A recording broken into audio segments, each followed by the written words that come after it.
Retirement of partner இதோட முடிஞ்சு next வந்துட்டு கெய்னிங் ரேஷியோ.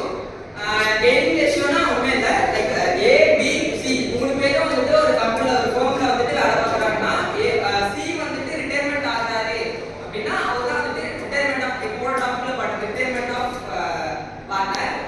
இப்போ கெய்னிங் ரேஷியோ வரலாம். கெய்னிங் ரேஷியோனா இப்போ ஏபி மூணு பேர் ஏபிசி மூணு பேர் வேலை பார்க்கறாங்க, சி வந்துட்டு வெளியே போறாரு அப்படின்னா அவரோட ஷேர் வந்துட்டு ஏவும் பியும் வந்துட்டு எடுத்துக்கலாம். நீங்க எப்படின்னா ஒரு ரேஷியோ இருக்கும், ஏக்கு வந்துட்டு இவ்வளவுதான் ஷேர் போகணும், பிக்கு வந்துட்டு இவ்வளவுதான் ஷேர் போகணும்னு இருக்கு, அந்த மாதிரி எடுத்துக்கலாம். இல்ல ஏ மட்டும் அவரோட ஷேர் எடுத்துக்கலாம், சியோட வெளியே போற பார்ட்னரோட ஷேர் எடுத்துக்கலாம். இல்ல ரெண்டு பேரும் மிக்ஸ் பண்ணி ஈக்குவல் ஷேர் வந்துட்டு அப்படியும் எடுத்துக்கலாம். அதே மாதிரி இது வந்து எதுக்கு கால்குலேட் பண்றாங்க அப்படின்னா இந்த கெய்னிங் ரேஷியோ எதுக்கு கால்குலேட் பண்றாங்கன்னா சி வெளியே போற பார்ட்னருக்கு வந்துட்டு ஏவும் பியும் சேர்ந்து ஒரு ஷேர் கொடுக்கணும், இந்த ரேஷியோ ஷேர் கொடுக்கணும். அதுக்கு தான் வந்துட்டு இந்த கெய்னிங் ரேஷியோ வந்துட்டு கால்குலேட் பண்றாங்க. கெய்னிங் ரேஷியோட ஃபார்முலா யாருக்கா தெரியுமா? யாராவது ஒரு இது ஒரு ratio U ratio minus O ratio. Correct தான்.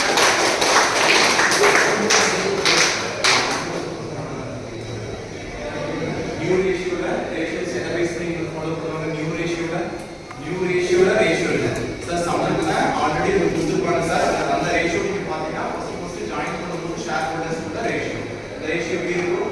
சே ஃபார் எக்ஸாம்பிள் ABCD அப்படினா 5:3:2:1 இல்ல 5:2:3:2. எந்த பேசிஸ்ல வேணா இருக்கும். ஆஃப்டர் ஒரு ஷேர் ஹோல்டர் ரிட்டையர்மென்ட் வந்ததுக்கு அப்புறம் ஷேரிங் ரேஷியோ எப்படி இருக்கும் அப்படிங்க. ஒரு ஷேர் ஹோல்டர் வெளியே போயிட்டாரு, இப்போ ஷேரிங் ரேஷியோ எப்படி இருக்கும்? ஈக்குவலா இருக்குமா? இல்ல சார் பர்టిక్యులர் காஸ்ட் ரேஷியோஸ் ஏதாவது யூஸ் பண்ணி கொடுத்துருப்பாங்களா எப்படின்னு நினைக்கிறேன். அப்படியே இருக்கும், பர்టిక్యులரா இருக்குமா? ரெண்டு ஆப்ஷன்லயுமே இருக்கும். ஓகேவா? ஈவனாகவும் இருக்கு, 1:1:1 ஆகவும் இருக்கலாம். இல்ல சார் பழைய ரேஷியோ ஃபாலோ பண்ணி புது ரேஷியோஸ் ஏதாவது இருந்தாலும் இருக்கலாம். ஓகேவா? ஏதாவது டவுட்ஸ் இருக்கா? கெய்னிங் ரேஷியோ மேக்ஸிமம் எல்லாருமே செமினார் எடுத்தவங்க நல்லா எடுத்துருக்காங்க. இதை வச்சு ஒருவேளை வந்து சாஃப்ட்வேர் வந்து இதை சம்ஸ் இல்லாம தியரியா வந்துருச்சு அப்படின்னா மேனேஜ் பண்ணிக்கணும். நல்லாவே எடுத்துருக்காங்க நிறைய பேர், நல்லாவே இன்னைக்கெல்லாம் பயன்படுறது ரொம்ப நல்லாவே இருந்துச்சு. ஓகேவா? முடிச்சுதான் ஒரு ஐடியா கிடைச்சிச்சு உங்களுக்கு. அட்மிஷன்ங்கிறது என்ன, பார்ட்னர் ரிட்டையர்மெண்ட்ங்கிறது என்ன, ஒரே ஒரு பார்ட்ல தான் 4 யூனிட்டுக்கு சேர்த்து ஒரே ஒரு பார்ட்ல கெய்னிங் ரேஷியோ பண்ணிடலாம். ஓகேவா? U ratio minus O ratio நிறைய மாத்தி மாத்தி சொல்லிட்டு O ரேஷியோ முன்னாடி கொண்டு வரேன் வேண்டாம். ஞாபகம் இப்படி வச்சுக்கோ, கெய்னிங் ரேஷியோ கெயின் அப்படினாலே நமக்கு ப்ராஃபிட் தான். சோ ஃபர்ஸ்ட் ஒன் புதுசா உள்ள கொண்டு வரணும், புதுசு ஃபர்ஸ்ட் பழசு செகண்ட் அப்படி ஞாபகம் வச்சுக்கோ. U ratio minus O ratio. ஓகேவா?